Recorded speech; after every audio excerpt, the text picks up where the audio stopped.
দুপৰ নিশালৈ ব্যস্ত থকা গুৱাহাটীৰ ৰাজপথত ঘূৰিছে বন ৰজা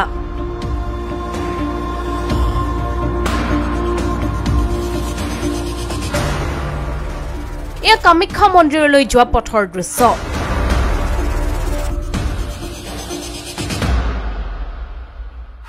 ৰাজপথৰ দাঁতিৰ পদপথেৰে নিৰ্বিঘ্নে খোজ দিছে এটা নাহৰ ফুটুকিয়ে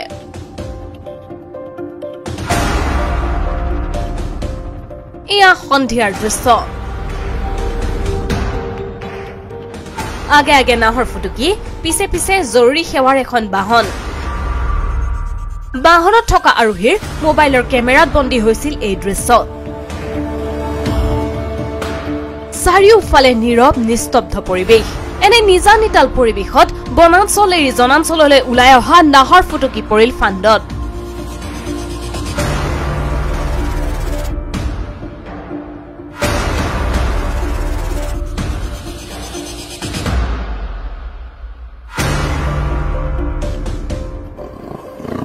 পাথাৰকান্দিৰ হৈতপুৰ গাঁৱত গয়াই পতা পিঞ্জৰাত এইদৰে বন্দী হল নাহৰ ফুটুকিটো